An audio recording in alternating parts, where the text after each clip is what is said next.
Suhu tiba-tiba turun drastis, dan semua orang merasa sangat kedinginan. Di tengah kiamat ini, JN Sang bertemu dengan rekan kerjanya dari kantor. Meskipun JN Sang ingin menghangatkan diri bersamanya, JN Sang merasa wanita itu hanya akan menjadi beban, jadi JN Sang berniat meninggalkannya. Namun, setelah wanita itu mengucapkan beberapa patah kata, JN Sang akhirnya memutuskan untuk membantunya. Sepertinya kali ini, keberuntungan tidak berpihak pada orang yang salah. JN Sang bekerja di sebuah kantor. Bosnya adalah seorang bajingan yang selalu mempermalukan JN Sang setiap hari. Setidaknya, teman wanitanya yang cantik selalu berada di sisi JN Sang. Dari luar, rasanya wanita itu menginginkan sesuatu, tapi dia tidak tahu bagaimana cara memintanya. Tiba-tiba, cuaca menjadi sangat dingin. Di ponsel mereka, JN Sang melihat dunia mulai menjadi gila. Suhu tiba-tiba merosot tajam, bahkan salju turun di Afrika. Sekarang ada air di sana, meskipun dalam bentuk es yang membeku. JN Sang harus kembali bekerja, tetapi lift tidak berfungsi, jadi JN Sang terpaksa menaiki tangga sambil hampir membeku. Di saat-saat seperti inilah, JN Sang meringkuk karena kedinginan yang luar biasa. Ketika JN Sang sampai di sana, tidak ada lampu di kantor, hanya ada suara logam yang aneh. Tiba-tiba, seekor zombie berjalan masuk ke dalam ruangan dan tampak ingin berbicara dengan JN Sang.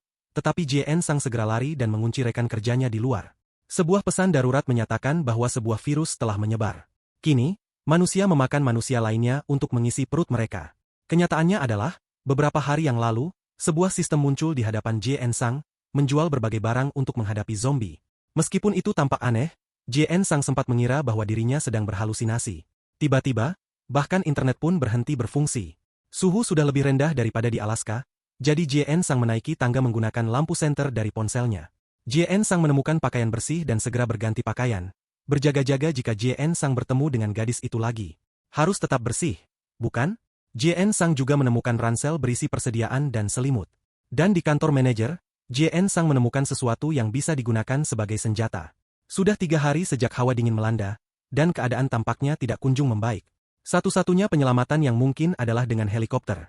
Namun sepertinya itu tidak akan terjadi.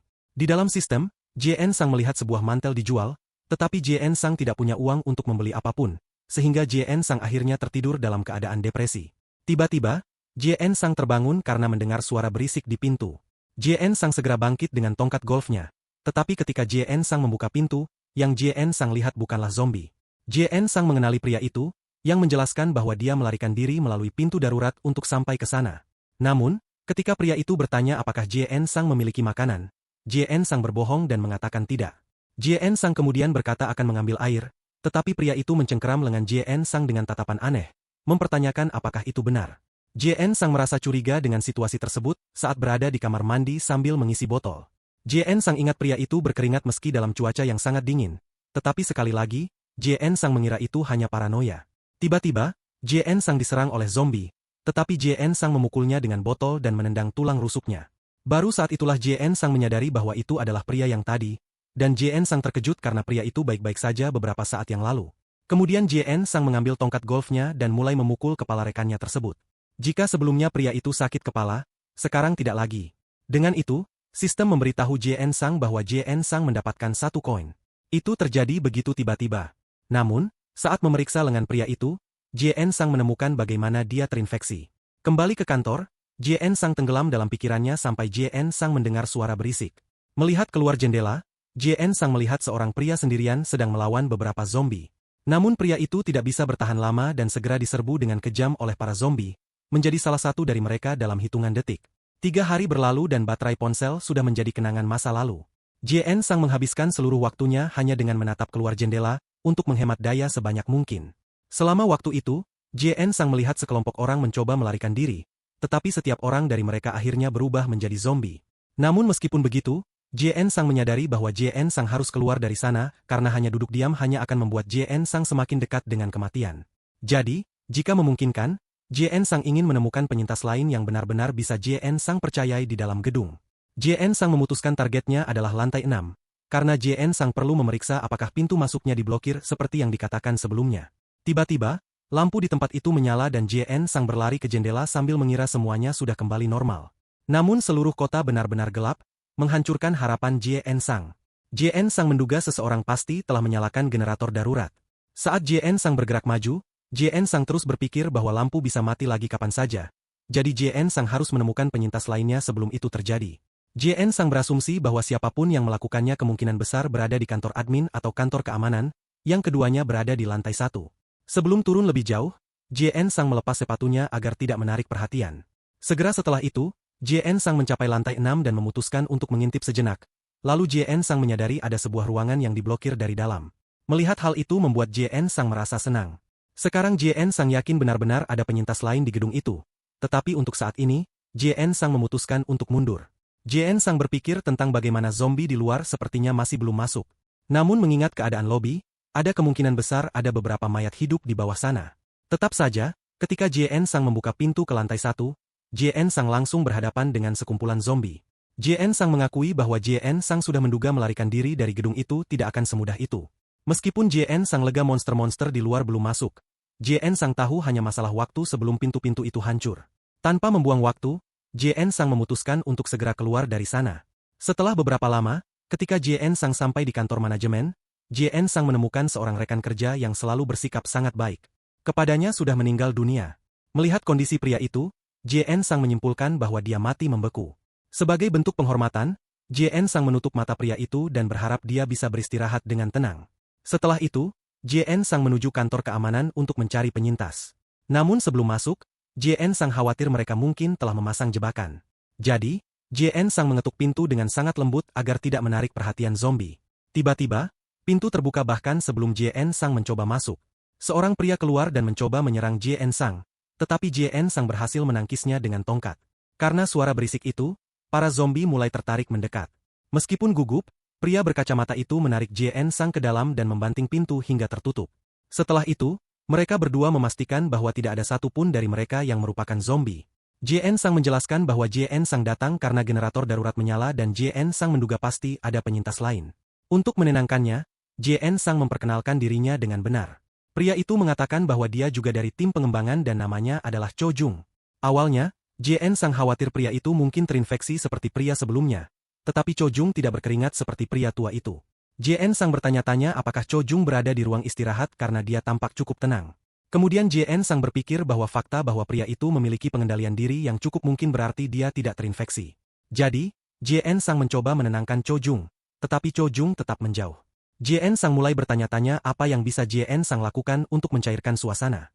Kemudian JN Sang berpikir mungkin menawarkan rokok akan membantu, dan bertanya apakah Cho Jung menginginkannya. Awalnya Cho Jung ragu, tapi kemudian dia mengambilnya. Setelah beberapa saat, Cho Jung berkata bahwa dia akhirnya merasa hidup kembali. JN Sang berkata bahwa JN Sang sangat memahaminya mengingat situasi yang ada. Itu adalah salah satu dari sedikit kenyamanan yang mereka miliki.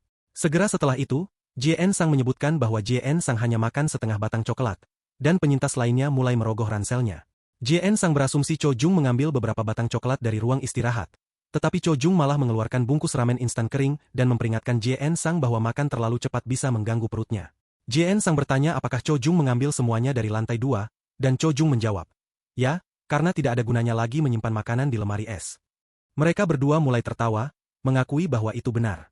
Kemudian JN Sang bertanya bagaimana keadaan di lantai 2, dan Cho Jung mengatakan itu sangat buruk. Cho Jung bercerita bahwa dia terjebak di ruang istirahat bersama seorang rekan kerja dan mereka membagi makanan menjadi 2. Tetapi rekannya terus bersikeras agar mereka pindah meskipun Cho Jung pikir lebih baik menunggu bantuan. Pada akhirnya, pria itu tidak tahan lagi, meninggalkan ruangan, dan langsung terinfeksi saat itu juga. JN Sang berkata sepertinya ada banyak zombie di sekitar dan Cho Jung mengonfirmasi setidaknya ada 4. Setelah beberapa lama, Cho Jung tidak punya pilihan selain meninggalkan tempat persembunyiannya karena baterainya hampir habis. Untuk melarikan diri, Cho Jung harus melemparkan sesuatu ke arah berlawanan untuk mengalihkan perhatian para zombie. JN Sang memuji Cho Jung karena berhasil melarikan diri dari 4 zombie dengan selamat. JN Sang bertanya apakah Cho Jung yang menyalakan generator darurat dan Cho Jung menjawab, "Ya, karena aku perlu mengisi daya barang-barangku." JN Sang bertanya-tanya apakah barang itu berguna, dan Cho Jung terkejut JN Sang bisa bertahan hidup tanpa menggunakan internet. JN Sang mengatakan bahwa bagaimanapun juga tidak ada sinyal, tetapi Cho Jung menyebutkan tentang internet satelit. Tepat setelah itu, Cho Jung menjelaskan tidak banyak server yang benar-benar bisa digunakan, tetapi masih ada beberapa komunitas tempat JN Sang bisa berbicara. Kemudian ponsel JN Sang terhubung ke jaringan. JN Sang berhasil masuk ke media sosial dan JN Sang berterima kasih kepada Cho Jung atas bantuannya. Tiba-tiba, mereka mendengar suara berisik dan JN Sang berkata sepertinya generator darurat sudah kehabisan daya. Cho Jung mengubah topik pembicaraan dan bertanya apa yang akan dilakukan JN Sang sekarang karena Cho Jung akan tetap tinggal di sana. Mendengar itu, JN Sang menyadari bahwa pria itu jelas tidak menginginkan JN Sang ada di sekitarnya, dan JN Sang tidak menyalahkannya. Hal terakhir yang Cho Jung butuhkan adalah orang lain yang memakan makanannya saat dia menunggu untuk diselamatkan.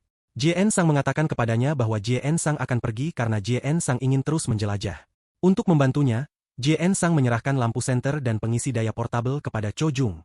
JN Sang merasa sangat senang karena jika listrik mati, barang-barang itu akan sangat berguna. Untuk membalas jasanya, JN Sang memberinya beberapa batang rokok agar Cho Jung bisa sedikit lebih rileks. Setelah itu, JN Sang memutuskan untuk pergi, dan Cho Jung mendoakan JN Sang semoga beruntung. Dalam perjalanan keluar, JN Sang melihat sekumpulan zombie, tetapi mereka sedang teralihkan dan bahkan tidak menyadari keberadaan JN Sang. Ketika sampai di tangga, JN Sang berpikir untuk turun ke garasi dan mengambil mobilnya untuk keluar dari gedung. Tetapi JN Sang membatalkan niat itu karena JN Sang pikir meninggalkan perusahaan saat ini bukanlah ide yang baik. Jadi, JN Sang memutuskan untuk naik beberapa lantai untuk mendapatkan lebih banyak informasi dan baru setelah itu mencoba melarikan diri. Tiba-tiba, lampu mati, tetapi JN Sang tetap tenang karena sekarang JN Sang memiliki lampu senter. JN Sang mulai bergerak perlahan karena zombie-zombie itu mungkin sudah berpindah posisi sejak terakhir kali.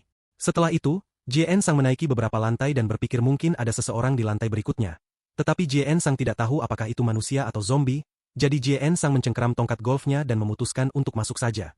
Saat naik sedikit lagi, JN Sang mendapati bahwa itu adalah seorang wanita yang telah berubah menjadi zombie. JN Sang berpikir mungkin JN Sang bisa memanfaatkan gangguan wanita itu untuk menyerangnya. Tetapi mayat hidup itu menyadari keberadaan JN Sang dan menerjangnya. Namun, JN Sang berhasil membela diri dan membenturkannya ke dinding. Meski begitu, zombie itu tidak menyerah dan terus mendekat. Dan kali ini JN Sang memukulnya hingga terbentur tangga, tetapi zombie itu masih bergerak. Maka dengan tongkatnya yang sudah bengkok, JN Sang menghabisinya. Setelah itu, JN Sang mendapatkan koin lagi seperti sebelumnya. JN Sang mulai bertanya-tanya dari mana zombie itu berasal karena atapnya terkunci. JN Sang menduga lantai 7 mungkin juga tidak aman. Tepat setelah JN Sang menemukan tempat untuk beristirahat dan minum air, JN Sang berpikir tentang bagaimana zombie terakhir tadi sangat cepat, bergerak lebih seperti hewan liar. JN Sang mengakui bahwa jika ada lebih dari satu, JN Sang akan dikalahkan dengan mudah. Jadi JN Sang perlu menemukan penyintas lain atau memastikan pertempuran tetap 1 lawan 1. Setelah itu, JN Sang memeriksa internet, tetapi yang JN Sang temukan hanyalah orang-orang yang mengeluh tentang suhu udara. JN Sang merasa kesal karena tidak ada informasi baru tentang zombie, hanya para penyintas yang menangis dan memohon untuk diselamatkan. Jadi, JN Sang berasumsi bahwa pemerintah pada dasarnya telah runtuh. JN Sang mulai merasa putus asa karena sepertinya JN Sang harus bertahan hidup sendirian di dunia yang telah ditinggalkan Tuhan. Pada hari kelima, hawa dingin menjadi semakin parah. Agar tidak mati membeku, JN Sang bangun dan melakukan olahraga untuk menghangatkan tubuhnya. Tetapi hal itu membuat JN Sang sangat lapar dan JN Sang perlu mengonsumsi lebih banyak kalori. Kemudian, JN Sang melepas sepatunya untuk menjelajah karena sepatu itu hanya menghalangi dan menimbulkan suara berisik. JN Sang berangkat untuk mencari makanan yang layak sebelum keadaan menjadi lebih buruk. Di luar, JN Sang berpikir bahwa berdasarkan apa yang dikatakan Cho Jung, setengah dari makanan dari ruang istirahat seharusnya masih ada di tas rekan kerjanya yang telah menjadi zombie. Masalahnya adalah mungkin ada lebih dari 4 zombie, dan tidak ada cara untuk mengambil tas itu tanpa disadari oleh yang lain. JN Sang memutuskan satu-satunya cara untuk mendapatkannya adalah dengan memisahkan mereka satu persatu. Kemudian JN Sang mulai memetakan di mana semua zombie berada, tetapi JN Sang tidak dapat menemukan yang terakhir. JN Sang memutuskan untuk menanganinya nanti dan pergi mencari peralatan untuk melawan monster-monster tersebut. Selanjutnya, JN Sang masuk ke sebuah ruangan yang tampak kosong. Di dalam, JN Sang menemukan persediaan non-makanan. Tiba-tiba, JN Sang mendengar suara zombie di lorong. JN Sang mengambil sebuah cangkir dan melemparkannya untuk menarik perhatian zombie tersebut. Zombie itu memakan umpan dengan sempurna, dan JN Sang mengambil kesempatan itu untuk memukul kepalanya. Karena suara berisik itu, lebih banyak zombie yang tertarik, tetapi JN Sang berhasil menutup pintu sebelum mereka bisa masuk. JN Sang merasa senang karena rencananya berhasil dengan sempurna. Tanpa disadari, kaki JN Sang dicengkeram, dan itu adalah mayat hidup yang sama yang JN Sang pukul tadi. Makhluk itu mencoba menggigit tumit JN Sang, tetapi JN Sang menghentikannya dengan menginjak kepalanya. Setelah itu, JN Sang mengambil tongkat golfnya dan menyelesaikan pekerjaannya. Kemudian JN Sang mengalihkan perhatiannya ke 2 zombie lainnya di pintu. JN Sang memutuskan untuk mengakhiri ini sekali dan untuk selamanya sebelum lebih banyak zombie yang tertarik ke sana. Jadi, JN Sang memecahkan kaca jendela pintu dan melemparkan sendok untuk digunakan sebagai pengalih perhatian. Salah satu zombie berlari lurus ke arah sendok itu, meninggalkan yang lainnya sendirian. JN Sang membuka pintu dan mengambil apa yang telah JN Sang siapkan. Sementara itu, Mayat hidup yang terpancing oleh sendok tadi mendengar suara berisik dan pergi untuk memeriksanya, tetapi akhirnya tersandung dan dihabisi oleh Jie Ensang. Dan sekarang, Jie Ensang memiliki total 4 koin. Melihat kondisi tongkat golfnya, Jie Ensang berkata tidak mungkin Jie Ensang bisa terus menggunakannya. Setelah itu, Jie Ensang akhirnya berhasil mengambil ransel berisi persediaan. Namun bagaimanapun juga, Jie Ensang tidak punya senjata lagi. Jadi, Jie Ensang bertanya-tanya apakah Jie Ensang harus menjelajahi tempat itu karena Cho Jung dan rekan kerjanya kemungkinan besar tidak pergi kemanapun selain ruang istirahat. Dan Jie Ensang merasa senang karena hanya di tim pengembangan 1, Jie Ensang mendapatkan pengisi daya portabel dan bahkan suplemen nutrisi. Jadi, Jie Ensang berpikir mungkin ide yang baik untuk memanfaatkan momentum itu dan memeriksa tim 2. Tiba-tiba, Jie Ensang mendengar suara berisik, berasumsi itu adalah zombie lain, dan merasa ketakutan karena sekarang Jie Ensang tidak punya apa-apa untuk membela diri. Jadi, Jie Ensang memutuskan untuk lari saja. Di tempat lain, Jie Ensang bercanda bahwa Jie Ensang tidak pernah menyangka akan merasa aman di kantor, terutama dalam situasi seperti ini. Segera setelah itu, Jie Ensang memutuskan untuk memeriksa apa yang berhasil Jie Ensang dapatkan. Dan di dalam ransel itu, ada banyak sekali makanan. Jie Ensang merasa lega karena itu seharusnya cukup untuk bertahan 1 bulan lagi. Tetapi Jie Ensang masih belum menyelesaikan segalanya karena Jie Ensang masih menderita kedinginan. Namun sebelum menangani hal itu, Jie Ensang memutuskan untuk membersihkan kotoran dari tubuhnya. Saat Jie Ensang sedang membasuh diri, Jie Ensang mengeluh tentang betapa dinginnya air itu. Kemudian, Jie Ensang melihat ada luka di tumitnya dan bertanya-tanya apakah itu disebabkan oleh zombie tadi. Tetap saja, Jie Ensang tidak terlalu khawatir karena Jie Ensang berpikir seseorang harus benar-benar digigit untuk berubah menjadi salah satu dari mereka. Jie Ensang masuk ke internet dan mengonfirmasi teori tersebut karena seseorang telah tercakar oleh zombie dan tidak terjadi apa-apa bahkan setelah beberapa hari. Jie Ensang bangkit dengan perasaan lega, tetapi masih ada masalah. Jie Ensang butuh cara untuk menghangatkan kakinya. Jie Ensang membuka jendela toko di sistemnya dan menemukan 1 set pakaian musim dingin. Melihat harga setiap potongnya, Jie Ensang merasa kesal. Jie Ensang tahu tidak punya pilihan dan akhirnya memutuskan untuk membeli sepatu bot. Saat Jie Ensang memakainya, Jie Ensang terkejut karena sepatu itu pas dengan sempurna dan bertanya-tanya apakah sepatu itu dibuat khusus. Segera setelah itu, Jie Ensang bertanya-tanya apakah ada hal lain karena sepatu bot saja tidak akan cukup. Jadi, Jie Ensang mulai melihat-lihat toko dan tiba-tiba menemukan sesuatu yang menarik, lalu segera membelinya. Itu adalah sebungkus tisu basah, dan itu membuat Jie Ensang merasa menjadi manusia lagi. Pada hari ke-7, air sepertinya juga dimatikan. Beruntung, Jie Ensang sudah menyimpan sekitar 2 liter air sebelumnya, karena sudah menduga hal seperti ini akan terjadi. Tetap saja, itu hanya akan bertahan sekitar 3 atau 4 hari.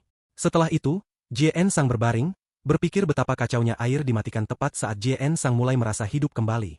Saat menjelajah internet, Jie Ensang melihat banyak orang yang mengatakan bahwa mereka merasa pemerintah telah meninggalkan semua orang. Di tempat lain, seseorang memposting bahwa dia bersiap-siap menuju toko kelontong kecil untuk mencari persediaan. Dia berkata akan memberitahu semua orang bagaimana hasilnya jika dia selamat. Sambil tetap berbaring di sana, Jie Ensang berpikir tentang bagaimana jumlah postingan baru semakin berkurang sedikit demi sedikit. Jadi Jie Ensang berasumsi sebagian besar orang mungkin sudah tiada. Jie Ensang bangkit dan menyadari bahwa Jie Ensang hampir tidak bisa melihat tanda-tanda penyintas melalui jendela. Namun Jie Ensang menolak untuk percaya bahwa semua orang sudah mati karena pasti ada seseorang yang bersembunyi di suatu tempat sama seperti dirinya. Pada hari ke-8, pria yang pergi ke toko kelontong tadi masih belum memposting apapun. Jie Ensang mengerti bahwa meskipun dia masih memiliki air dan makanan, Jie Ensang tidak bisa tinggal di sana selamanya. Tetapi untuk itu, Jie Ensang akan membutuhkan lebih banyak penyintas, beberapa sekutu, karena meninggalkan gedung sendirian pada dasarnya adalah bunuh diri. Masalah utama saat ini adalah Jie Ensang harus bersenjata untuk bergerak. Namun Jie Ensang hanya memiliki 1 tongkat golf lagi, yang pada akhirnya akan menjadi tidak berguna setelah Jie Ensang mengalahkan sekitar 3 zombie. Jie Ensang menemukan palu yang sempurna di toko, tetapi harganya 5 koin. Dan dengan uang itu, Jie Ensang bisa membeli pakaian yang lebih hangat sebagai gantinya. Segera setelah itu, Jie Ensang memutuskan untuk mengambil tongkat pemukul terakhirnya dan memeriksa lantai-lantai lainnya. Jie Ensang sampai di sebuah ruangan yang hancur dan mulai bertanya-tanya mengapa tidak ada orang di sana. Noda darah itu sepertinya sudah lama ada di sana. Tiba-tiba, Jie Ensang mulai mencium bau zombie, tetapi itu aneh karena tidak ada mayat. Kemudian, Jie Ensang mencoba membuka sebuah pintu, tetapi terkunci. Jie Ensang bertanya-tanya apakah seseorang sedang bersembunyi di sisi lain, meskipun Jie Ensang tidak bisa mendengar apapun. Jadi, Jie Ensang memutuskan untuk menghancurkan kunci dengan tongkatnya. Ketika Jie Ensang berhasil melewati pintu, Jie Ensang menemukan tumpukan zombie yang menumpuk. Jie Ensang terkejut karena butuh setidaknya 10 orang untuk melakukan hal seperti itu. Setelah itu, Jien Sang berpikir jika orang-orang itu bekerja sama dengannya, Jien Sang tidak perlu khawatir tentang apapun. Namun Jien Sang merasa kecewa karena tidak ada yang berguna di sana. Sepertinya tempat itu sudah dikosongkan. Kemudian Jien Sang pergi untuk mengambil kopi dan mulai bertanya-tanya apakah orang-orang itu masih berada di dalam gedung. Tiba-tiba, Jien Sang melihat selembar kertas tertempel di belakang mesin. Itu adalah surat dari siapapun yang membersihkan lantai tersebut. Di dalamnya, pria itu mengatakan bahwa dia meninggalkan gedung pada hari ke-8 setelah wabah untuk menuju sebuah pulau di pantai barat karena terdengar seperti tempat yang bagus untuk tetap aman dari zombie. Jien Sang merasa kesal karena penyintas itu meninggalkan gedung hanya 1 hari sebelum Jien Sang muncul. Kemudian Jien Sang menyadari bahwa pria dari surat itu adalah seorang kenalan lama yang sering membual tentang dirinya yang merupakan mantan pasukan khusus. Jien Sang juga melihat ada sesuatu yang tertulis di bagian belakang surat yang mengatakan bahwa dia meninggalkan hadiah di dalam laci. Ketika Jien Sang membukanya, Jien Sang menemukan beberapa koin untuk mesin kopi dan itu benar-benar membuat Jien Sang tersenyum. Keesokan harinya, Jien Sang membaca ulang surat itu dan melihat sebuah peringatan, hindari lantai 5. Jien Sang bertanya-tanya mengapa, karena secara logika sepertinya lantai itu tidak akan dipenuhi zombie, tetapi pria itu tampaknya bukan tipe orang yang memperingatkan seseorang tanpa alasan. Kemudian Jien Sang berpikir tentang bagaimana sudah lama sekali sejak Jien Sang melihat satu pun penyintas. Dan semakin banyak waktu berlalu, semakin kecil kesempatannya untuk menemukan seseorang untuk diajak bekerja sama. Jadi, Jien Sang memutuskan untuk mencari di lantai-lantai lain karena Jien Sang sudah melewatkan satu kesempatan untuk menemukan seseorang. Tiba-tiba, seberkas cahaya memenuhi ruangan dan mengenai wajah Jien Sang, dan Jien Sang panik karena mengira seseorang sedang memberinya sinyal. Ketika Jien Sang melihat ke gedung sebelah, Jien Sang melihat seseorang. Pria itu mencoba berkomunikasi dengan Jien Sang, tetapi Jien Sang tidak bisa menangkap apapun karena jaraknya terlalu jauh. Jadi, Jien Sang mendapat ide untuk menggunakan fitur zoom pada ponselnya. Melalui papan petunjuk, orang tersebut mengatakan ada orang di lantai 6 dan 7, dan ada satu pria lagi bersamanya. Jien Sang merasa gembira mengetahui ada lebih banyak penyintas di gedungnya, dan memutuskan bahwa Jien Sang akan berurusan dengan 2 orang di gedung sebelah nanti. Jien Sang mengambil tongkat pemukulnya dan berangkat untuk mencari calon sekutu. Ketika Jien Sang sampai di lantai itu, Jien Sang ingat pintu masuknya tadi diblokir dan bertanya-tanya apakah mereka sudah membersihkannya sekarang agar Jien Sang tidak dikira sebagai zombie. Jien Sang berteriak siapa dirinya dan mengatakan bahwa dia tidak berniat jahat. Kemudian Jien Sang menyadari pintu masuknya tampak seperti dibuka paksa, dilihat dari kekacauan yang ada. Dan Jien Sang mulai bertanya-tanya apakah ada orang yang sampai di sana sebelum dirinya. Tiba-tiba, seekor zombie mencoba menerjang Jien Sang, tetapi Jien Sang menangkisnya dengan tongkat. Segera setelah itu, Jien Sang menendang mayat hidup itu ke belakang. Kemudian Jien Sang mengambil sebuah meja dan menyelesaikan pekerjaannya, sehingga Jien Sang mendapatkan lebih banyak uang. Setelah itu, Jien Sang mulai mencari di mana penyintas lainnya berada dan bertanya-tanya apakah dia telah dipermainkan. Kemudian gagang pintu di belakangnya mulai bergerak. Jien Sang berjalan mendekat dan berkata lagi bahwa dia tidak ada di sana untuk menyakiti siapapun. Di dalam, orang itu menahan pintu agar tetap tertutup sambil gemetar. Jien Sang menambahkan bahwa dia juga bekerja di sana. Dia bagian dari tim penjualan. Kemudian Jien Sang berkata jika mereka tidak menjawab, Jien Sang terpaksa mendobrak pintunya. Tepat saat Jien Sang akan melakukannya, pintu terbuka dan muncullah Siana. Mereka duduk untuk berbicara dan Jien Sang terkejut Siana sudah berada di lantai itu sepanjang waktu. Siana berkata bahwa tadi malam seseorang datang memohon padanya untuk membukakan pintu, tetapi Siana merasa ada yang tidak beres dan memutuskan untuk tidak membantu. Lalu pria itu pasti menyadari bahwa Siana sendirian dan mencoba masuk dengan paksa. Melihat hal itu, Siana pergi bersembunyi di ruang istirahat. Dan dalam waktu kurang dari 1 jam, pria itu sudah berubah menjadi zombie. Setelah itu, Jien Sang merasa penasaran apakah Siana memiliki sesuatu untuk membela diri, dan Siana berkata dia memiliki tombak kayu. Siana menjelaskan bahwa dia mengambil kain pel dan menajamkannya dengan pemotong kotak, mengubahnya menjadi sesuatu yang sangat berguna.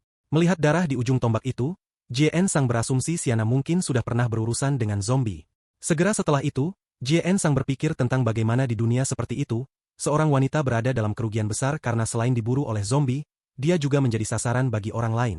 Setelah itu, Jien Sang berdiri untuk pergi, tetapi Siana mencengkeram lengan Jien Sang dengan sangat terkejut, sambil berkata bahwa dia sendirian di sana dan tidak mungkin dia bisa menangani situasi ini sendirian. Tetap saja, Jien Sang meminta maaf karena Jien Sang tidak bisa membantu. Namun sebelum Jien Sang pergi, Siana berkata dia terlatih dalam anggar dan juga mengungkapkan bahwa dialah yang menghabisi semua zombie di lantai 6. Dengan itu, Siana mengatakan kepadanya bahwa Jien Sang akan menyesal jika tidak bekerja sama dengannya. Mendengar semua itu, Jien Sang terdiam. Dan kemudian mereka berdua membentuk aliansi. Selanjutnya, Siana menunjukkan ransel berisi semua pakaian dan makanan yang berhasil dia temukan. JN Sang bertanya apakah Siana memiliki pengisi daya portabel. Dan Siana menjawab tidak karena benda itu tidak berguna. Jadi, JN Sang memberitahu Siana tentang komunikasi satelit. Setelah itu, JN Sang mulai bertanya-tanya berapa banyak jumlah zombie yang ada secara keseluruhan. Siana memberitahu JN Sang ada 8 mayat hidup, yang membuat JN Sang merasa lega mereka telah bekerja sama. Setelah mengambil beberapa pengisi daya lagi, Siana bertanya apakah mereka bisa pergi sekarang. Tetapi JN Sang melihat ada beberapa bekas di pintu. Siana berkata itu disebabkan oleh pria yang mencoba mendobrak masuk ke ruangan. Jadi, JN Sang memutuskan untuk melihat-lihat lagi dan menemukan sebuah meteran parkir. JN Sang merasa senang karena JN Sang butuh sesuatu untuk membela diri, meskipun kekurangannya adalah benda itu cukup pendek. Tiba-tiba, Siana berkata dia punya ide. Siana memutuskan untuk memasangkannya pada tombak kayunya. JN Sang mengakui itu sebenarnya sangat berguna karena JN Sang bisa menggunakannya seperti tombak dan juga menusuk orang dengan ujung meteran parkir itu. Setelah itu, JN Sang berterima kasih kepada Siana dan berpikir bahwa ada baiknya memiliki lebih banyak orang di sekitar untuk bertahan hidup. Mereka berdua beranggapan bahwa mereka tidak perlu khawatir tentang makanan untuk sementara waktu karena mereka memiliki banyak persediaan sekarang.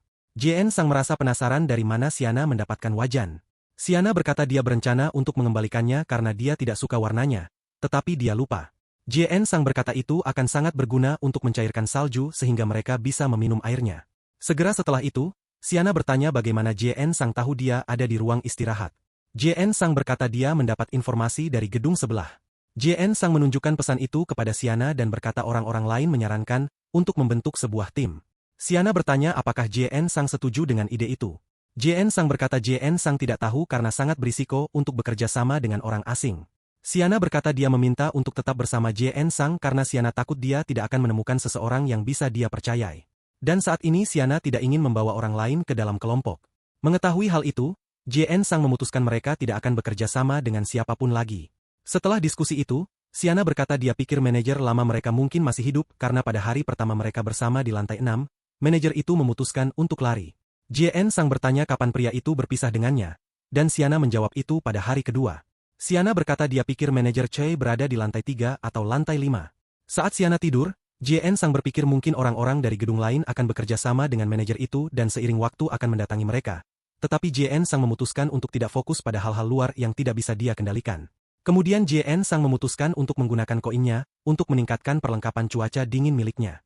JN Sang berpikir membeli topi bisa sangat berguna, tetapi JN Sang khawatir jika membelinya, rekan barunya akan dibiarkan tanpa pelindung kaki karena jika Siana tidak bisa bergerak, dia hanya akan menjadi beban. Setelah itu, JN Sang menyadari bahwa dia bersikap egois dan memutuskan untuk memilih nanti. Keesokan harinya, JN Sang terbangun dan melihat Siana sedang memainkan ponselnya. Lalu JN Sang bertanya berapa persentase baterainya. Siana terkejut melihat JN Sang sudah bangun dan JN Sang berkata JN Sang tidak bisa benar-benar beristirahat dengan baik di tengah hawa dingin ini. Kemudian JN Sang bertanya apakah Siana sudah mengisi semua baterai dan Siana menjawab ya. Siana menunjukkan bahwa ponselnya berada di angka 22%. Karena mereka membicarakan hal itu, Siana bertanya apakah JN Sang sudah memeriksa apakah ada generator surya di atap. JN Sang mengakui bahwa JN Sang bahkan tidak tahu benda itu ada. Siana berkata dia pernah bertanggung jawab atas benda itu untuk sementara waktu karena proyek pendukung yang terkait dengan perusahaan kecil. Awalnya, rencananya adalah memasang generator itu di atap, tetapi proyek itu dihentikan setelah mereka menemukan kerusakan sebelum sempat dijual. JN Sang bertanya apakah Siana tahu cara mengoperasikan mesin itu, dan Siana menjawab, ya, akulah yang bertanggung jawab atas proyek itu. Mendengar hal itu, JN Sang memutuskan adalah ide yang bagus untuk naik ke sana dan memeriksanya. Jadi, mereka berdua menuju ke atap, yang sudah tertutup salju sepenuhnya. Mereka menemukan sebuah tangga sementara untuk naik ke generator. JN Sang mencoba menarik tangga itu ke bawah, tetapi tangga itu tidak bergerak sama sekali. Siana berkata dia yang akan memanjat. Siana hanya memintanya untuk menahannya agar tetap stabil. Segera setelah itu, JN Sang memberikan dorongan agar Siana bisa naik. Melihat Siana berhasil sampai ke puncak pada percobaan pertama, JN Sang berpikir itu mungkin lebih mudah baginya karena dia adalah seorang atlet. Setelah itu, Siana menemukan generator yang mereka cari. Beruntung, ukurannya tidak terlalu besar. Jadi Siana akan membongkarnya dan melemparkan potongan-potongannya ke bawah kepada JN Sang. Kemudian, Siana mulai menyerahkan satu panel pada satu waktu. Setelah beberapa lama, mereka berdua akhirnya mengumpulkan semuanya di satu tempat. JN Sang bertanya-tanya apakah mesin itu akan berfungsi dengan baik dengan semua awan itu. Siana menjelaskan bahwa jika matahari kuat, generator itu bisa mengisi daya ponsel sekitar 50%. Satu hari berlalu dan ponsel hanya terisi 8%. JN Sang berkata tidak ada yang bisa mereka lakukan. Matahari tidak pernah muncul, tetapi karena itu, JN Sang sudah tahu kemana mereka akan pergi setelah meninggalkan kantor. JN Sang berkata yang dimaksudnya adalah gudang logistik perusahaan karena di sana mereka tidak hanya menemukan makanan, tetapi juga peralatan yang mereka butuhkan untuk bertahan hidup. Dan jika GPS mobil tidak berfungsi, mereka harus mengandalkan ponsel, tetapi baterainya tidak dalam kondisi baik. Siana berkata itu bukan masalah karena gudang tersebut dekat dengan rumahnya. Siana berkata dia sudah sering melihat gedung itu saat sedang jalan-jalan. Mendengar itu, JN Sang benar-benar senang bertemu dengannya. JN Sang berpikir bekerja sama dengan Siana adalah keputusan yang tepat. Siana tahu cara melakukan banyak hal dan dia bekerja keras. Kemudian JN Sang bertanya berapa ukuran sepatunya karena JN Sang berencana membawakannya beberapa sepatu bot jika ukurannya pas. Siana sangat berterima kasih dan memberitahu JN Sang ukurannya. JN Sang pergi dan mengambilkan sepatu bot untuk Siana dan sepatu itu pas dengan sempurna. Tiba-tiba, sebuah jendela muncul di hadapannya yang menyatakan bahwa sebuah grup telah dibentuk dan semua koin anggota akan langsung masuk ke JN Sang. Melihat hal itu, JN Sang berpikir lebih baik mendapatkan lebih banyak sekutu. Tetap saja, JN Sang tidak mengerti mengapa itu baru muncul sekarang. Dan JN Sang bertanya-tanya apakah itu karena JN Sang memberinya sepatu bot. Menyadari JN Sang sedang melamun, Siana merasa khawatir padanya. JN Sang berkata dia hanya sedikit pusing karena JN Sang tidak makan dengan benar selama beberapa hari terakhir. Setelah itu, mereka berdua memutuskan untuk pergi keluar mencari makanan. Pada hari ke-14, mereka kehabisan air dan menderita karena kehausan. JN Sang berkata mereka perlu mencairkan salju untuk diminum. Siana berkata dia akan mengambil kertas dan dokumen, dan JN Sang berkata dia akan membuat api di atap karena mereka tidak bisa mengambil risiko menyalakan api di dalam gedung. Tetapi JN Sang khawatir asap di luar bisa menarik perhatian penjara, orang-orang yang telah melakukan hal-hal yang benar-benar mengerikan. Meski mengetahui hal itu, JN Sang memutuskan untuk tetap menyalakan api karena mereka tidak tahan lagi dengan hawa dingin. Siana merasa senang dan berkata bahwa dengan kehangatan itu, dia akhirnya merasa hidup kembali. Kemudian Siana mengambil wajannya yang penuh dengan salju dan menaruhnya di atas api untuk dicairkan, lalu mereka mendapatkan air. JN Sang merasa emosional saat meminum air hangat. Dengan air mata di matanya, Siana berkata dia sudah lupa bagaimana rasanya kehangatan dan dia senang mereka tidak menyerah. Dan JN Sang setuju, sambil berkata mereka akan bertahan sampai akhir bersama-sama. Di pagi hari, JN Sang dibangunkan oleh Siana dan JN Sang merasa sangat bingung. Kemudian Siana memberitahu JN Sang bahwa orang-orang di gedung lain mencoba berkomunikasi dan rupanya mereka sedang menuju ke arah mereka. JN Sang bertanya kapan Siana melihat pesan itu dan Siana menjawab belum lama ini. Siana berkata mereka menyadari keberadaan Siana dan JN Sang dan mulai bergerak cepat. JN Sang pikir dia tidak bisa mempercayai orang-orang itu. Mereka bisa saja berbahaya. Ketika mereka melihat ke seberang, mereka melihat kelompok tetangga itu keluar dari gedung mereka. Jadi, Siana dan JN Sang berlari untuk mengemasi barang-barang mereka. Sementara itu, di luar, kelompok tersebut melawan para zombie dengan cara yang sangat metodis, dan jika mereka terus menjaga kecepatan itu, mereka akan mencapai Siana dan JN Sang paling lama dalam 15 menit. JN Sang dan rekan kerjanya sudah mengemasi semua barang mereka. Di jalanan, orang-orang itu mulai berlari ketika sekumpulan mayat hidup muncul, dan salah satu dari mereka mengambil palu godamnya dan menghancurkan jendela gedung agar mereka bisa masuk. Saat mereka melarikan diri, JN Sang melihat Siana di lantai dan khawatir dia tertinggal. Siana bertanya apakah mereka benar-benar akan meninggalkan panel surya itu, karena tanpa panel tersebut, mereka tidak akan memiliki listrik. Dan JN Sang mengatakan kepadanya bahwa kelangsungan hidup adalah yang utama. Jadi, Siana mengakui JN Sang benar dan mulai berlari lagi, tetapi tidak butuh waktu lama sebelum mereka mendengar suara berisik dan menyadari para penyusup semakin dekat. JN Sang ragu-ragu, tidak yakin apakah mereka harus turun atau naik ke atap. JN Sang berpikir jika mereka naik dan pertempuran berlangsung lama, mereka akan berada dalam posisi yang tidak menguntungkan karena hawa dingin. Jadi, JN Sang dan Siana memutuskan untuk memblokir pintu masuk ke lantai 6 dan menunggu untuk melihat apa yang terjadi. Sementara itu, para penyusup mulai menaiki tangga, dan JN Sang menyadari mereka semakin dekat dan dekat. Siana tidak mengerti apa yang sedang terjadi, dan JN Sang menjelaskan bahwa sepertinya orang-orang itu sedang mencari penyintas lainnya. Para penyusup terus memanjat semakin tinggi. JN Sang menyuruh Siana untuk bersiap-siap, tetapi tidak terjadi apa-apa. Siana bisa merasakan ada sesuatu yang tidak beres. Tiba-tiba, bangunan itu berguncang, tetapi tidak terjadi apa-apa pada mereka berdua. Siana bertanya-tanya apakah itu sebuah ledakan, dan JN Sang menjawab sepertinya memang begitu. JN Sang mulai bertanya-tanya mengapa mereka menggunakan bahan peledak padahal mereka tahu itu hanya ada 2 orang. Kemudian JN Sang ingat orang yang menulis surat itu memperingatkannya untuk tidak pergi ke lantai 5, dan wajah manajer itu muncul di benak JN Sang. Jadi, JN Sang menyingkirkan barikade yang mereka buat dan memberitahu Siana bahwa mereka akan turun. Siana bertanya apakah itu aman dan JN Sang berkata jika dugaannya benar, maka ya. Di bawah, mereka menemukan tempat itu benar-benar hancur. JN Sang memberitahu Siana untuk tidak menurunkan kewaspadaannya. Kemudian mereka menemukan sesuatu yang tampak seperti adegan dari film horor. Sekelompok orang tewas di lantai. JN Sang bergerak maju dan menyuruh Siana menunggu di sana. JN Sang menemukan sebuah pintu yang telah didobrak paksa. Di dalam, JN Sang mendengar seseorang yang terdengar sangat marah, dan JN Sang mengenali suara itu. Itu adalah manajer Choi yang sedang berbicara sendiri tentang bagaimana dia tidak punya pilihan, yang membuat JN Sang berpikir dialah penyebab ledakan tadi. JN Sang memanggilnya, dan manajer Choi tersenyum saat melihat mantan karyawannya. Tetapi JN Sang merasa ngeri karena pria itu kehilangan bagian bawah tubuhnya. Manajer Choi mulai merangkak, memohon untuk diselamatkan, sambil berkata dia tidak ingin mati seperti ini. JN Sang hanya terpaku diam.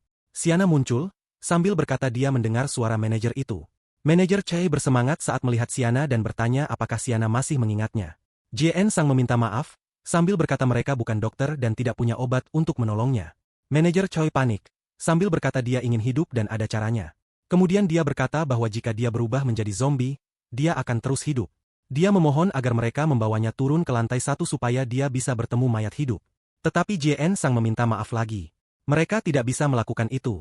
Mendengar hal itu, manajer Choi mengamuk, menyebut mereka tidak tahu berterima kasih karena dialah yang menghentikan para penjara agar tidak mencapai mereka. Kemudian manajer Choi menuduh Siana tidur dengan JN Sang dan berencana untuk bertahan hidup hanya berdua saja. Setelah itu, dia menoleh ke arah Siana dan berkata sepertinya Siana sudah menggantikannya dengan orang lain. Tetapi sebelum dia bisa terus berbicara omong kosong, dia terbunuh. Di luar, JN Sang berkata sepertinya orang-orang itu memang benar-benar penjara. Tetapi Siana hampir tidak bereaksi. Siana masih merasa syok. Melihat Siana seperti itu, JN Sang memberitahu Siana bahwa manajer itu akan mati dengan cara apapun. Dan sejujurnya, membunuhnya lebih awal mungkin menyelamatkannya dari banyak penderitaan karena dia kemungkinan besar akan mati karena kehabisan darah. JN Sang memberitahu Siana bahwa dia tidak punya alasan untuk merasa bersalah. Siana mengungkit ide untuk mengubahnya menjadi zombie, tetapi JN Sang berkata jika mereka memilih jalan itu, mereka pada akhirnya akan tetap menghabisinya. Dan Siana mengakui JN Sang benar. Setelah beberapa lama, mereka melihat keluar jendela gedung dan menyadari ada lebih banyak lagi mayat hidup di luar. Di internet, orang-orang hanya membicarakan tentang ledakan dari hari sebelumnya, yang akhirnya menarik sekumpulan gerombolan zombie ke area tersebut. JN Sang merasa frustrasi karena semua perhatian itu hanya akan menarik lebih banyak penjara selain para zombie yang sudah menjadi masalah besar. Seiring berjalannya waktu, para zombie telah berpencar lagi, tetapi kebanyakan dari mereka masih ada di sana, dan mungkin mustahil untuk berjalan melewati lobi. Tepat setelah itu, JN Sang berkata bahwa untuk saat ini, mereka perlu merencanakan untuk keluar dari gedung paling lambat dalam 2 hari. Kemudian JN Sang memanggil rekannya untuk pergi memeriksa lantai 1. Setelah itu, mereka mengambil lampu senter dan menuruni tangga. Tiba-tiba, Siana mendengar sesuatu dan bertanya apakah JN Sang juga mendengarnya. JN Sang berkata suaranya terdengar seperti berasal dari lantai atas. Mengintip melalui celah pintu, mereka melihat seekor zombie. Siana merasa mual, berpikir mungkin itu adalah manajer Choi yang telah berubah menjadi zombie. JN Sang berkata itu tidak mungkin karena mereka memukul kepala pria itu agar dia tidak kembali terinfeksi. Kemudian Siana berpikir mungkin itu salah satu dari para penjara. Tetapi JN Sang membantahnya juga, dengan mengatakan mereka belum berubah ketika JN Sang dan Siana pergi ke lantai 5. Setelah itu, JN Sang menduga itu pasti penyintas dari lantai 3 yang tidak pernah mereka temukan, atau hanya zombie acak yang masuk melalui jendela. Tetapi mereka berdua memutuskan untuk memilih opsi pertama daripada memikirkan zombie yang bisa memanjat. Ketika mereka sampai di lantai 1, mereka membuka pintu sedikit dan disambut oleh segerombolan besar zombie di lobi. Melihat hal itu, JN Sang tertegun, sambil berpikir situasinya jauh lebih buruk daripada yang JN Sang harapkan. Kemudian JN Sang memperhatikan ruang keamanan dan bertanya-tanya bagaimana keadaan Cho Jung karena jika dia masih di dalam sana, dia pasti sudah sadar ada banyak zombie di luar. Jadi, JN Sang menutup pintu dan memberitahu rekannya bahwa akan sangat gila jika mencoba keluar lewat sana. Siana menyarankan untuk melewati garasi parkir bawah tanah. JN Sang berkata bahwa terakhir kali ada beberapa monster di bawah sana dan memutuskan untuk pergi memeriksa seperti apa keadaannya sekarang. Ketika mereka sampai di garasi parkir, mereka tidak menemukan banyak zombie. Siana berkata sepertinya ada sekitar 10, dan JN Sang berkata itu sudah lebih baik daripada di lobi. Melihat betapa banyak mobil yang ditinggalkan, JN Sang berkata mereka memiliki banyak kendaraan yang bisa digunakan sebagai perlindungan. Dan karena tidak ada angin di bawah sana, mereka bisa bergerak dengan cepat tanpa para zombie mencium bau mereka. JN Sang bertanya apakah Siana bisa melihat pantulan di cermin cembung di atas. Siana berkata dia tidak bisa melihat dengan jelas karena penglihatannya. Tetapi kemudian dia menyesuaikan posisinya dan berkata dia bisa melihat pintu masuk yang menghubungkan lorong ke lantai 1. JN Sang berkata itu sudah cukup dan mengajak Siana untuk kembali ke lantai 7. Di atas sana, Siana berkata akan jauh lebih baik jika mereka bisa berkeliling menggunakan mobil. Tetapi JN Sang menjelaskan mobil-mobil itu sudah lama berada di tengah cuaca dingin, jadi baterainya mungkin sudah mati. Setelah itu, mereka kembali merencanakan rute untuk pergi dengan berjalan kaki. Beberapa waktu berlalu dan suhu mencapai minus 35 derajat dengan 5 jam tersisa sebelum mereka seharusnya meninggalkan gedung. Meski sedang berbaring saling membelakangi, Siana menyadari JN Sang tidak bisa tidur. JN Sang bertanya apakah itu benar-benar terlihat jelas. Dan Siana berkata JN Sang terus berguling dan berputar tanpa henti. JN Sang mengakui JN Sang sedang memikirkan temannya di lantai 1. Dan Siana berkata temannya itu bisa ikut bersama mereka. Tetapi JN Sang menjawab tidak. Jika JN Sang melakukan itu, JN Sang bisa membahayakan Siana juga. Tetap saja, itu sangat menyedihkan karena Cho Jung adalah seseorang yang JN Sang percayai. Dengan cepat, JN Sang berubah pikiran dan bertanya apakah boleh jika temannya ikut bersama mereka, dan Siana berkata dia tidak keberatan. JN Sang bangkit, sambil berkata akan menggunakan ponselnya. Kemudian JN Sang memberitahu Cho Jung bahwa jika dia ingin keluar dari gedung, dia harus pergi ke pintu keluar darurat lantai 1. Di pagi hari, JN Sang tidak mendapat balasan apapun. Meski merasa putus asa, JN Sang memutuskan untuk percaya bahwa temannya sudah berada di tempat pertemuan menunggu mereka. Namun ketika mereka sampai di lantai 1, tidak ada siapa-siapa di sana, dan Siana bertanya apakah mereka harus menunggu sedikit lebih lama. Meski begitu, mereka tetap menuju ke garasi parkir karena mereka tidak bisa menunggu lebih lama lagi. Di bawah sana, mereka menemukan seekor zombie yang sebelumnya tidak ada. JN Sang menyuruh Siana untuk tetap pada rencana awal. Saat mereka menyelinap di antara mobil-mobil, Siana berkata para mayat hidup itu hanya berkeliaran di tempat yang sama, tetapi beberapa dari mereka hanya berdiri diam. Kemudian seekor zombie menghalangi mereka untuk bergerak maju. JN Sang berdiri dan menghentakkan kaki ke lantai untuk menarik perhatiannya. Makhluk itu mendengar suara itu dan menerjang ke arah JN Sang. Tetapi sebelum bisa mencapainya, Siana menusuk zombie itu dengan tombaknya. Karena pembunuhan itu, JN Sang mendapatkan koin lagi karena Siana berada di dalam kelompoknya. Segera setelah itu, mereka berdua berhasil mencapai pintu keluar gedung.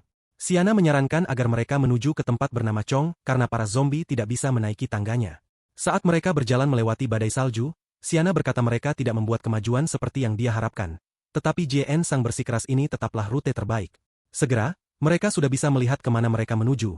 Tetapi mereka harus bergerak dengan hati-hati karena ada banyak zombie di sepanjang jalan. Jadi, mereka mulai bergerak maju perlahan, tetapi tiba-tiba angin kencang bertiup kencang, yang sangat buruk karena hal itu akan membawa aroma tubuh mereka. Para zombie di area tersebut mencium bau manusia dan mulai berlari kencang ke arah mereka. Siana panik, tidak tahu apa yang seharusnya mereka lakukan. JN Sang berpikir mereka tidak bisa pergi ke tempat tujuan awal karena para zombie hanya akan jatuh dari tangga dan akhirnya menarik lebih banyak perhatian. Jadi, JN Sang merasa mereka harus masuk ke suatu gedung. Tapi gedung yang mana? Gedung-gedung yang terbuka sudah dipenuhi dengan zombie, dan yang tertutup akan menimbulkan terlalu banyak suara jika mereka mencoba mendobrak masuk. Siana memberitahu JN Sang bahwa mereka harus memutuskan sekarang. Kemudian, mereka melihat sebuah bus tepat di samping mereka. Mereka berdua mencoba memaksa pintu terbuka, tetapi tidak ada yang terjadi. Siana bertanya apakah mereka harus menghancurkannya saja, tetapi JN Sang menyuruh Siana menunggu sebentar. JN Sang menggunakan tombak sebagai pengungkit dan berhasil mencongkelnya hingga terbuka. Melihat para zombie semakin dekat, JN Sang mencoba menutup pintu masuk dengan cepat. JN Sang mencoba menggunakan kunci yang dia temukan di dalam bus untuk mengunci pintu. Mereka berdua pada dasarnya sedang berdoa agar hal itu berhasil. Sesaat kemudian, para zombie mencapai pintu, tetapi Siana bereaksi cepat dan menghabisi satu zombie dengan tombaknya. Tetap saja, lebih banyak dari mereka yang sudah memenuhi pintu masuk, dan mereka berdua semakin putus asa untuk keluar dari sana. Kemudian, di saat yang tepat, bus mulai menyala lagi, dan JN Sang langsung menginjak gas, hingga membuat rekan setimnya terjatuh. JN Sang menyuruh Siana untuk berpegangan erat. Bus melaju lurus menuju sebuah gedung, dan JN Sang mencoba menyetir, tetapi tidak terjadi apa-apa. JN Sang menyadari itu karena jalanan membeku dan ban mobil tergelincir. Mencoba menghindari tabrakan penuh, JN Sang banting setir, tetapi akhirnya bus tetap menyerempet gedung tersebut.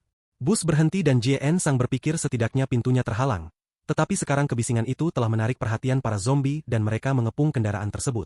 Siana berkata mereka perlu memancing para mayat hidup pergi, tetapi JN Sang menunjukkan bahwa hal itu hanya akan berhasil jika seseorang pergi keluar.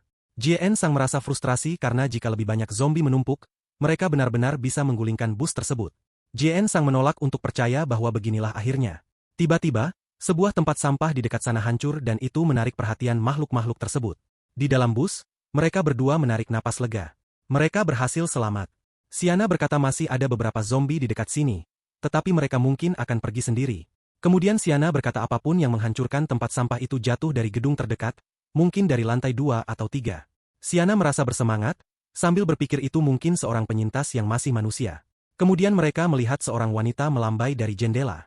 Siana memperhatikan wanita itu memegang teropong. Jadi Siana menggunakan ponselnya untuk berterima kasih atas bantuannya tadi, dan penyintas lainnya itu memberikan jempol. JN Sang berkata masih ada orang baik di dunia itu. Kemudian JN Sang menambahkan bahwa dia ingin sekali memberi orang-orang itu beberapa bungkus mie. Siana bertanya apakah mereka tidak punya, dan JN Sang berkata dia sudah memakan semuanya bahkan sebelum dia bertemu Siana. Mendengar hal itu, Siana tertawa terpingkal-pingkal seolah tidak percaya JN Sang benar-benar melakukannya. Kemudian Siana berkata seharusnya ada mie instan di gudang logistik. Malam akhirnya tiba dan hawa dingin menyerang mereka lebih parah dari biasanya. JN Sang bertanya apakah Siana baik-baik saja karena wajahnya terlihat pucat. Melihat betapa buruknya keadaan, JN Sang berkata jendela kaca tipis itu jelas tidak cukup untuk menahan hawa dingin. Siana mencoba menenangkan JN Sang, sambil berkata dia baik-baik saja. Tetapi JN Sang menyadari bibirnya membiru dan dia gemetar lebih parah dari sebelumnya. JN Sang berkata mereka perlu menghangatkan diri atau gerakan mereka akan terganggu. Siana bertanya-tanya apakah ada cara lain selain menyalakan api. JN Sang berpikir sejenak dan memutuskan mereka akan tetap menyalakan api, dan Siana bertanya apakah itu mungkin dilakukan. JN Sang menjelaskan rencananya adalah melubangi atap agar asapnya bisa keluar dan mereka tidak sesak napas, karena melakukannya melalui jendela bukanlah ide yang baik karena zombie bisa menerobos masuk. Segera setelah itu, Siana menggunakan tombaknya untuk membuat 4 lubang di langit-langit, dan dengan begitu mereka berhasil menyalakan api kecil menggunakan beberapa kertas kantor lama. Tiba-tiba, Siana berkata seseorang di komunitas sedang membicarakan 2 orang di dalam bus, dan orang itu mengakui ingin bergabung dengan grup mereka. Menyadari bahwa yang dibicarakan adalah mereka, JN Sang bertanya di mana posisi pengguna tersebut, dan orang itu berkata dia berada di lantai atas sebuah toko kelontong. Untuk berjaga-jaga, orang asing itu menyuruh Siana dan JN Sang untuk menyebutkan apa merek mobil yang diparkir di depan toko, dan mereka menjawab dengan benar. Setelah itu, pengguna tersebut memutuskan untuk tidak bertele-tele lagi dan meminta untuk bergabung dengan grup. JN Sang, sementara itu, merasa penasaran tentang apa yang harus mereka lakukan selanjutnya. Di pagi hari, seorang pria terbangun dan membuka jendelanya untuk melihat bagaimana keadaan di luar. Namun kemudian dia melihat seekor zombie sedang memanjat gedungnya. Merasa sangat ketakutan, pria itu mulai melemparkan barang apapun yang bisa dia temukan di apartemennya. Seseorang bertanya apakah mereka sekarang bisa melakukan parkour, dan pria itu berkata zombie tersebut sangat mirip dengan tetangganya dari gedung sebelah yang selalu hobi memanjat. Pengguna lain bertanya-tanya apakah itu berarti para mayat hidup tetap mempertahankan keterampilan yang mereka miliki saat masih hidup. Sekitar pukul 9 pagi, JN Sang dan rekan kerjanya turun dari bus. Siana bertanya apa pendapat JN Sang tentang apa yang mereka baca di komunitas tadi, dan JN Sang berkata dia sudah menduga hal itu akan terjadi. JN Sang menjelaskan bahwa di kantor, para zombie masuk melalui lubang akibat ledakan di lantai manajer Choi. Kemudian, tepat pukul 9, seorang wanita berjalan keluar dari gedung di depan mereka. Siana merasa senang melihatnya dan bahkan berkata dia iri dengan jaket hangat wanita itu. Namun sebelum mereka bisa merayakan terbentuknya kelompok bertiga, wanita itu diserang oleh zombie. Mereka berdua tertegun menyaksikan hal itu terjadi. JN Sang menyadari lebih banyak mayat hidup yang tertarik oleh aroma itu dan jika mereka tetap tinggal di sana, mereka akan menjadi sasaran berikutnya. JN Sang berbalik untuk pergi, tetapi pasangannya masih membeku, jadi JN Sang mencengkeram lengannya dan memberitahu Siana bahwa mereka harus pergi jika ingin selamat. Meskipun Siana masih terguncang, dia memutuskan untuk terus bergerak bersama JN Sang. Setelah beberapa lama, mereka sampai di pintu masuk kereta bawah tanah dan Siana bertanya apakah pergi ke sana benar-benar ide yang bagus karena ada kemungkinan ada banyak zombie di bawah sana. Orang-orang yang sedang dalam perjalanan pulang kerja sebelum kiamat terjadi. Kemudian angin bertiup kencang lagi, jadi mereka memutuskan untuk turun ke kereta bawah tanah. Tetapi mereka tidak bertemu dengan satupun zombie. Satu-satunya hal yang mereka temukan adalah orang-orang yang sudah meninggal. JN Sang berpikir jumlah mayatnya tidak terlalu banyak. Jadi para zombie mungkin masih terjebak di suatu tempat di bawah sana. Kemudian rekannya menepuk bahu JN Sang dan menunjuk ke sebuah toko kelontong, yang membuat JN Sang merasa senang. Tetapi kegembiraan itu segera padam karena toko itu kosong. JN Sang bertanya apakah mereka harus memeriksa ruang stok. Di dalam, mereka menemukan beberapa kaleng bir. Kembali keluar, Siana berkata sangat menyebalkan karena toko pakaian sudah dijarah. Kemudian JN Sang merasa aneh karena toko ponsel masih belum tersentuh. Siana berkata mereka harus berjalan lebih jauh dari yang mereka rencanakan. Tetapi jaraknya seharusnya sekitar 20 km. Dan Siana juga berkata tadi dia melihat sesuatu yang aneh tertulis di dinding dan memotretnya.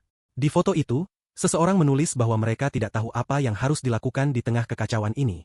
Tetapi sebelum mereka bisa melihatnya lebih jauh, baterai ponselnya mati, jadi mereka memutuskan untuk terus berjalan menyusuri rel kereta api.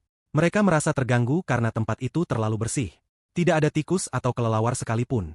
Namun yang benar-benar dikhawatirkan Jien Sang adalah kurangnya mayat, yang mungkin berarti semua zombie berkumpul di satu tempat. Tiba-tiba, Jien Sang memberi sinyal agar Siana berhenti. Jien Sang mengarahkan lampu senternya ke depan dan menemukan sebuah kereta yang sedang berhenti di sana. Mereka masuk untuk mencarinya, tetapi mereka tidak menemukan apapun, bahkan mayat sekalipun.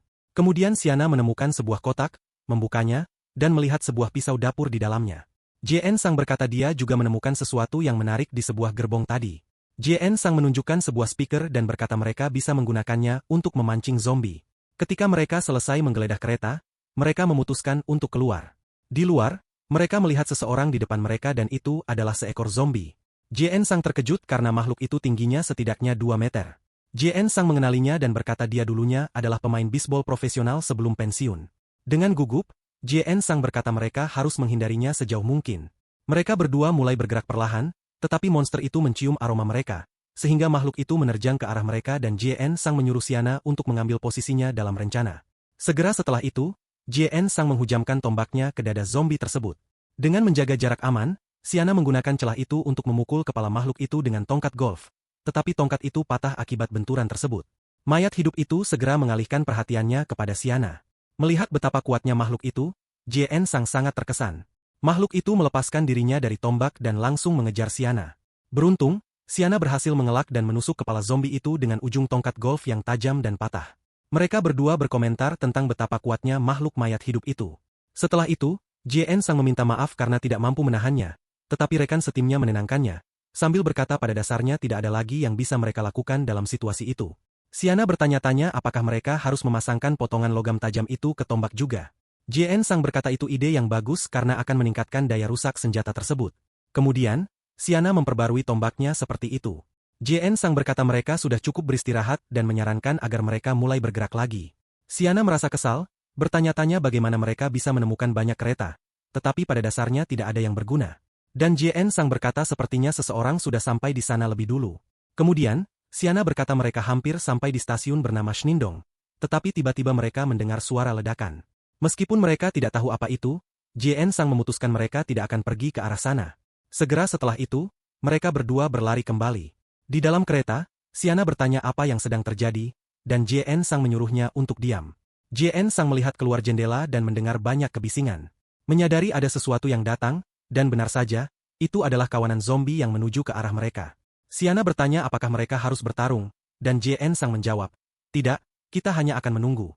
Kemudian para mayat hidup itu bergegas melewati kereta. Siana duduk dengan lega, tetapi Jien Sang berkata ini masih belum waktunya untuk bersantai karena ini belum berakhir. Jien Sang mulai bertanya-tanya apakah mereka harus menuju stasiun tempat gerombolan itu pergi, atau pergi ke arah berlawanan menuju tempat mereka mendengar ledakan. Siana bertanya apakah mereka harus terus bersembunyi saja. Tetapi Jien Sang berkata itu ide yang buruk karena terakhir kali para zombie tidak masuk ke gerbong hanya karena mereka sedang terburu-buru, dan jika mereka bergerak lebih lambat, mereka pasti akan mencium aroma Siana dan Jien Sang. Jadi, Siana berkata dia akan mengikuti arahan Jien Sang.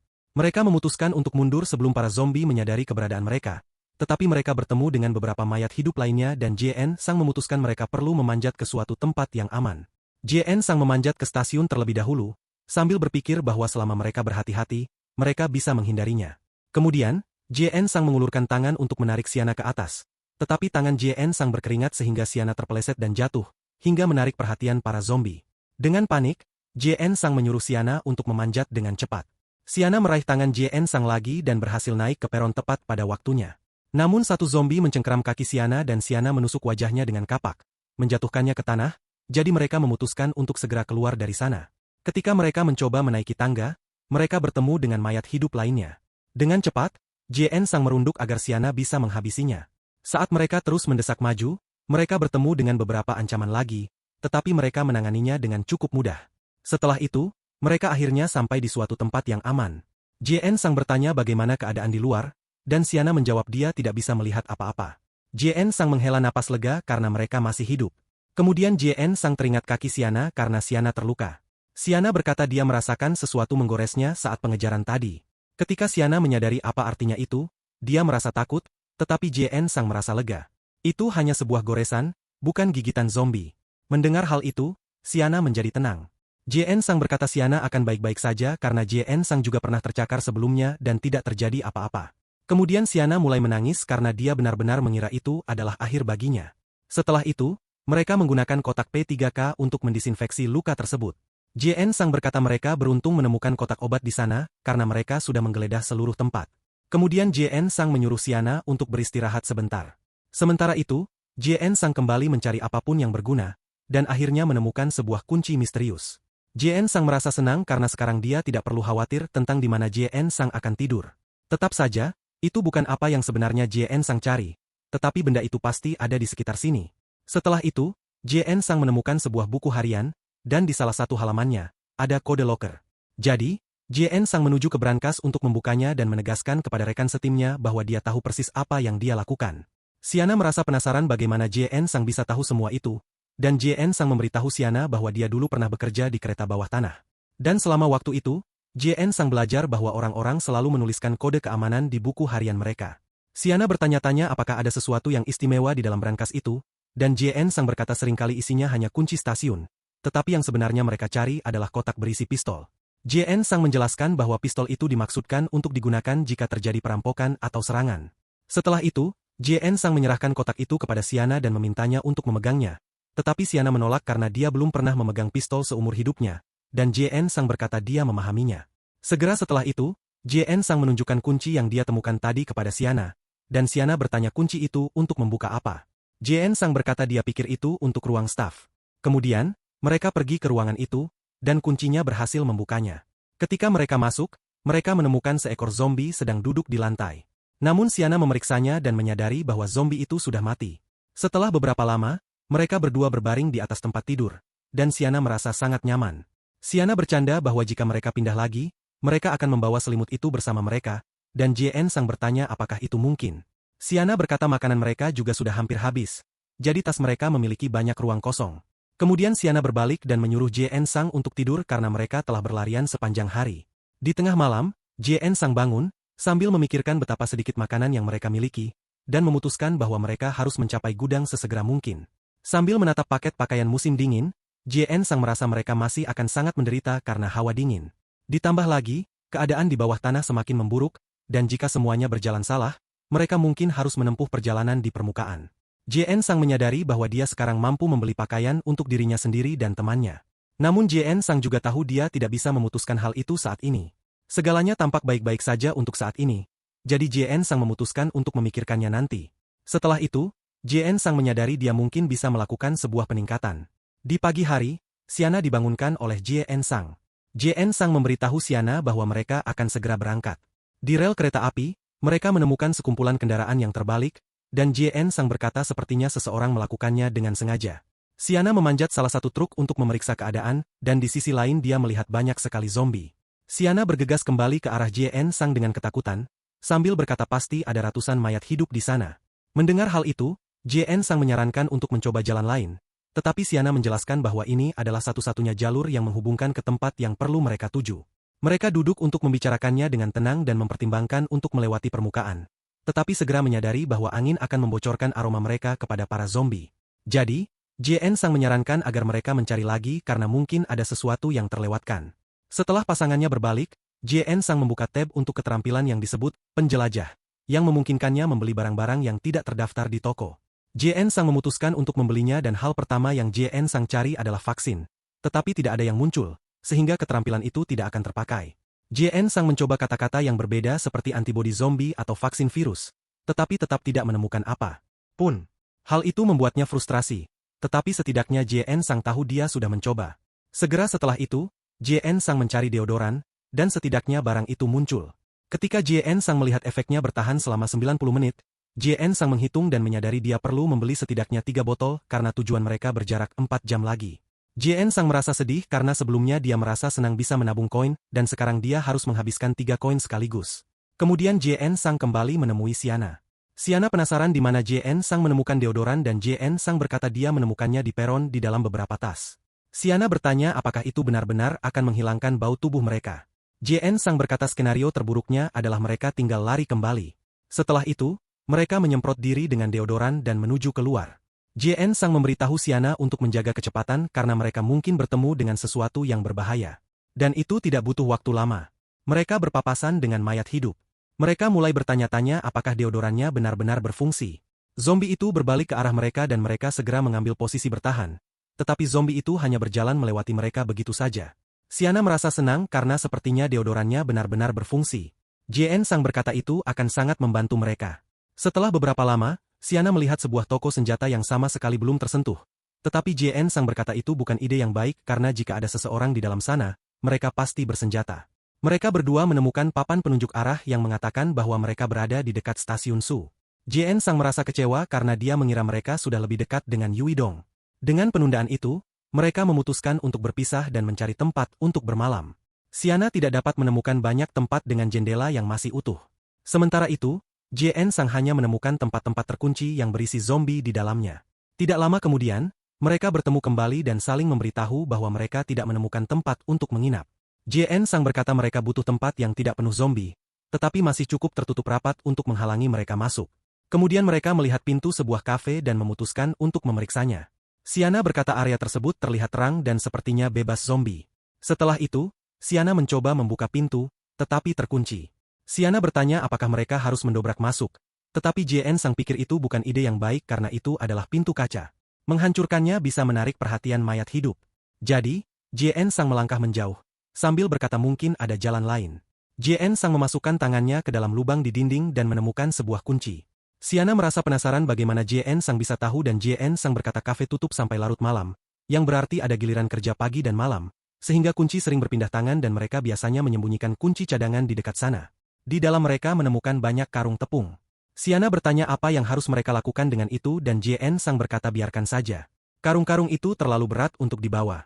Kemudian JN Sang berkata bahwa dengan kecepatan seperti ini mereka akan mencapai gudang pada keesokan harinya. Sambil terlihat putus asa, Siana bertanya apakah JN Sang pikir sudah ada orang di gudang seperti halnya di toko senjata tadi. JN Sang berkata kemungkinannya cukup tinggi.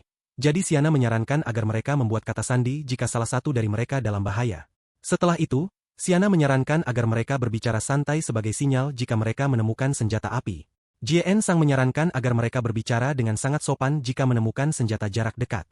Mereka terus mematangkan kode mereka dan Siana berkata dengan begitu kata-kata mereka tidak akan mencolok, sehingga akan terdengar seperti percakapan normal. Tiba-tiba, obrolan mereka terputus oleh suara petir, dan mereka terkejut karena mereka belum pernah melihat petir saat salju turun. JN Sang berkata sepertinya salju akan menumpuk lebih banyak lagi, yang akan membuat pergerakan semakin sulit keesokan harinya. Segera setelah itu, Siana memutuskan untuk beristirahat. Setelah beberapa lama, JN Sang terbangun dari tidurnya karena mendengar suara aneh. Ketika JN Sang melihat keluar, JN Sang melihat seseorang sedang mengendarai sepeda motor. JN Sang bertanya-tanya mengapa ada orang yang berada di jalan selarut ini. Menyadari pengendara motor itu menuju ke arah gudang, JN Sang menolak untuk percaya bahwa pria itu benar-benar pergi ke sana. Kemudian segerombolan zombie muncul. Siana terbangun dan bertanya dari mana mereka berasal, dan JN Sang menjelaskan mereka kemungkinan besar tertarik oleh suara sepeda motor tadi. JN Sang merasa frustrasi karena rutenya akan dipenuhi oleh zombie, dan Siana bertanya apa yang harus mereka lakukan. JN Sang berkata ada kemungkinan pria itu sengaja memancing gerombolan itu ke suatu tempat. Tetapi Siana menunjukkan mereka tidak punya cukup makanan untuk sekadar menunggu para zombie berpencar dengan sendirinya. Tiba-tiba, JN Sang berkata mungkin ada sesuatu yang baru di internet. Tetapi beberapa orang hanya membicarakan tentang petir saat bersalju, dan yang lain membicarakan tentang rumor bahwa ada tempat perlindungan di Pulau Yongjong. Tetap saja, beberapa orang mengatakan itu adalah kebohongan total karena ada sekte di sana. Pengguna lain menduga tempat perlindungan itu hanyalah jebakan untuk mencuri persediaan para penyintas. Membaca semua itu, Siana berkata itu cukup mengerikan. JN Sang ingat Hook J pernah berkata dia menuju ke arah sisi barat laut dan jika mereka bisa mencapainya, mereka mungkin mendapatkan beberapa informasi. Jadi, JN Sang meminta Siana untuk melupakan tempat yang disebutkan orang-orang di internet tadi, dan Siana setuju. Setelah itu, mereka memutuskan untuk tetap pada rencana awal dan pergi ke gudang logistik. Tetapi jika mereka bertemu dengan gerombolan atau apapun yang terlalu berisiko di jalan, mereka akan kembali. Mereka menghabiskan botol deodoran terakhir mereka dan menyadari bahwa mereka harus bergerak cepat. Beruntung, tidak ada banyak zombie di jalanan seperti yang mereka duga. Siana berkata gudangnya pasti sudah dekat. JN Sang berkata kabut itu mengganggu jarak pandang mereka. Dan di atas semua itu, efek deodorannya mulai hilang, jadi jika mereka bertemu zombie, mereka harus bertarung. Segera setelah itu, Siana melihat tujuan mereka. JN Sang merasa senang ketika melihat betapa tingginya dinding-dinding itu karena itu berarti mereka tidak perlu terlalu khawatir tentang keamanan. Siana mencoba membuka gerbang, tetapi terkunci. Setelah itu, Siana menyadari kawat berduri itu sebelumnya tidak ada di sana. Jadi, mereka berdua memutuskan untuk berjalan menyusuri dinding mencari titik yang lemah. Dan mereka akhirnya menemukan bagian yang terlihat lebih rapuh daripada yang lain. Siana dengan cepat berkata dia akan memanjat. Tetapi JN Sang memperingatkannya bahwa itu sangat berbahaya karena mereka tidak tahu seperti apa keadaan di dalam. Siana berkata mereka tidak punya pilihan lain. Deodorannya sudah habis dan mereka butuh tempat untuk bernaung. JN Sang setuju tetapi memberitahu Siana untuk berhati-hati karena bisa saja ada orang berbahaya di sisi lain. Kemudian Siana mundur, berlari, dan menggunakan bantuan JN Sang agar bisa naik ke atas dinding.